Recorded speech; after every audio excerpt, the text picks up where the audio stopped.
তোমার নাম হচ্ছে শঙ্কর? আচ্ছা, তুমি এখানের লিটল ট্যুর গাইড, অবসর সময়ে কাজ করো।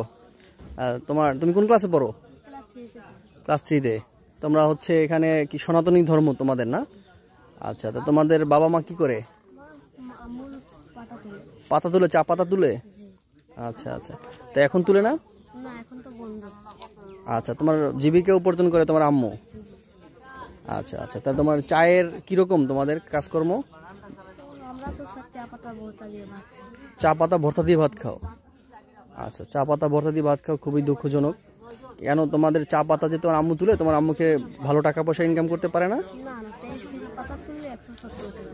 23 কেজি পাতা তুললে 170 টাকা, খুবই দুঃখজনক। এটা তোমরা এটা কর্তৃপক্ষ যারা আছে এদেরকে সবসময় তোমরা একটা সংগঠিত হয়ে তোমার আম্মু আব্বু এদেরকে বলবা যে এই বিষয়টা আন্দোলন করার জন্য, এই বিষয়টা সরকারকে বোঝানোর জন্য। এভাবে